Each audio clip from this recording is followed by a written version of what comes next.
Yo, it's Mars again. Recently, I've fallen in love with this thought that children are the greatest like vehicle for change in the world. Like there's so much that just automatically kind of shifts towards negativity. Things deteriorate, people die, um, things get worse. But when you add a new life into the world, you bring in something that has so many possibilities. Not even talking about like being a quote unquote like doctor or being a making like astrophysicist or whatever whatnot, right? But bringing apart someone who wants to make good things happen for the people around them, who's gonna go volunteer at the food bank, who's gonna go volunteer at this other place, who's gonna donate clothes, who's gonna try to make the world a better place.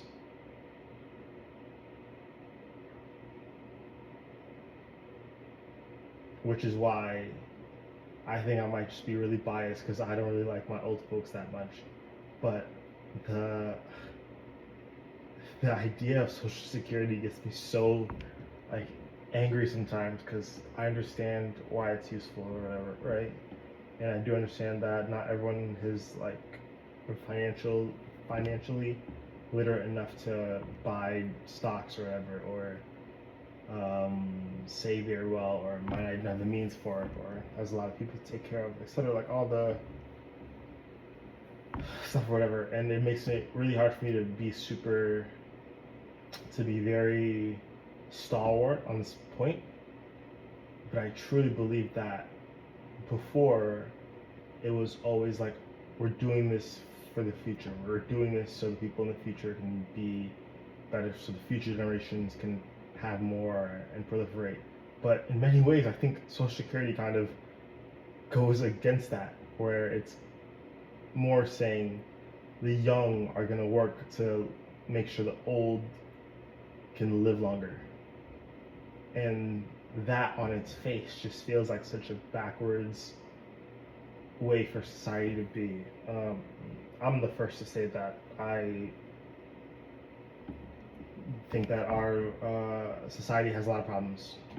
There's a lot of things we could be doing better, but I do think it's one of the ones that's lasted for a long time, and it shows the possibility of being able to change and grow and learn from its mistakes and evolve, which I think is an important characteristic for having a long, prolonged society. But Social Security just gets me so upset because younger people don't vote as much. Our politicians are incentivized to keep Social Security going because old people vote more. And I just wonder if young people voted as much as old people did, and we're like, yeah, what you're doing right now, giving away all Social Security. Once we get old, we're not gonna have any either. So you're basically just taking from us to give to people right now. Like it's you can see everywhere. It's not gonna last very long, especially with the fact that most people, as you get into a more developed society, most people don't stop having as much children.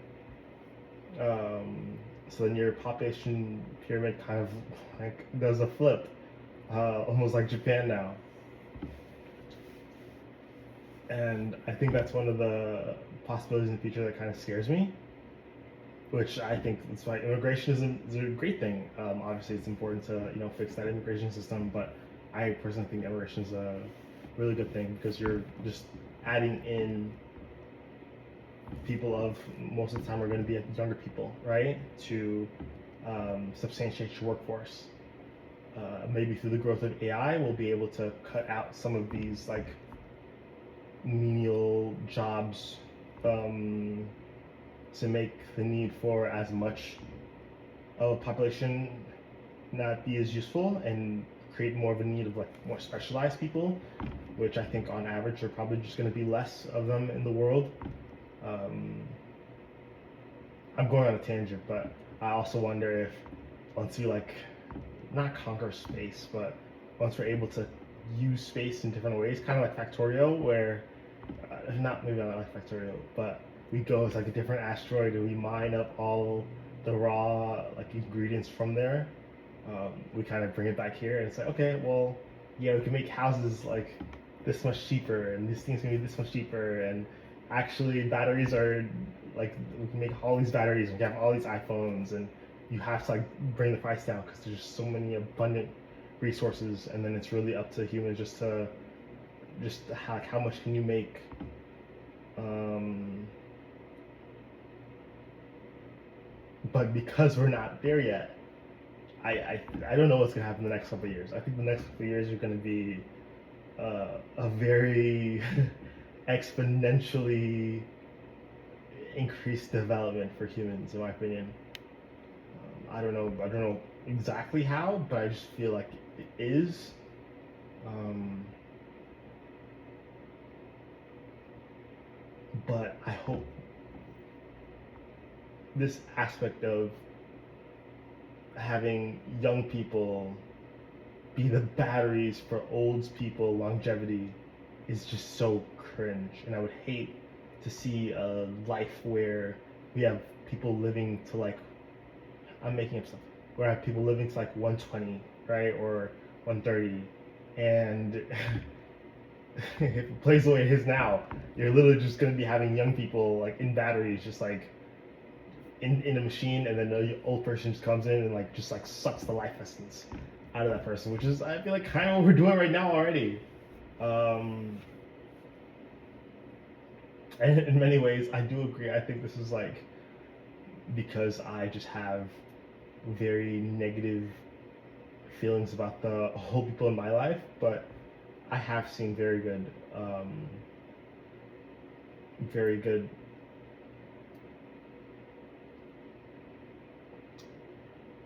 very good models, old people that are good humans. I think that's what I want to say instead, actually.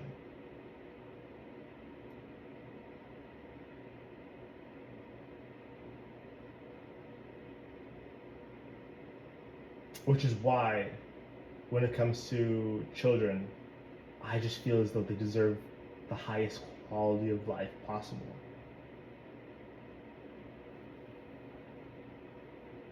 Which is also probably why I'm pro-choice, because I feel like to force someone to have a baby in a situation that they couldn't provide that baby everything that baby deserves, because that baby didn't ask to be born, right? While I do agree life is a gift for sure, it can become a curse in many ways. So I would like for people to not be born with a foot 10 feet underground already, which I think is probably going to happen automatically, but I feel like you're multiplying that when you make it so that you can't choose whether or not you want to have a baby at a certain time.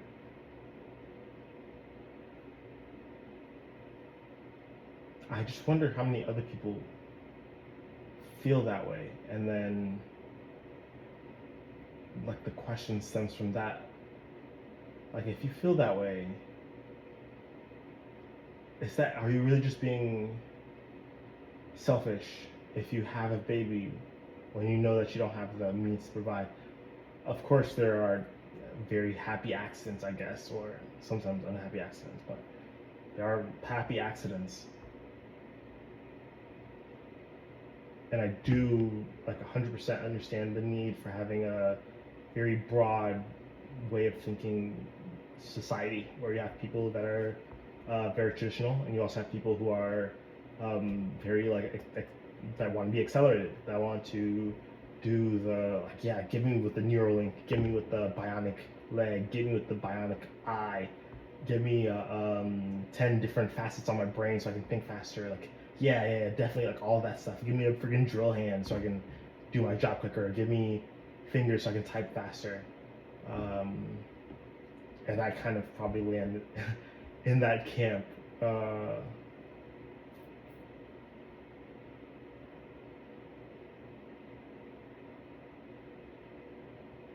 But I could be a little bit wrong in my thinking because I've realized like the main purpose of life is just to enjoy the people you're around, enjoy the life you lead, and be good to the people around you.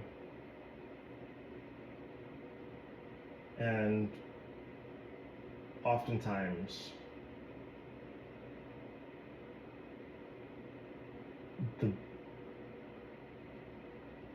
your social economic level and the things that you have don't often triangulate one-on-one to happiness.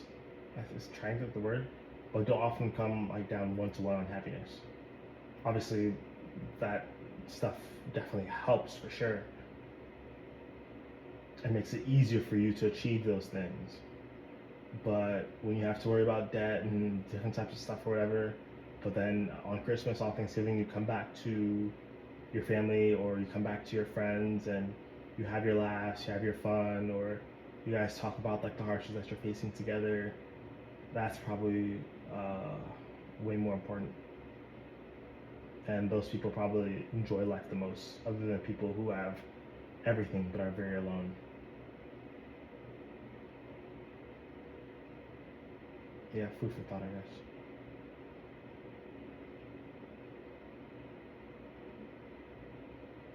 Huh. Am I yapping again? Oh, unlucky.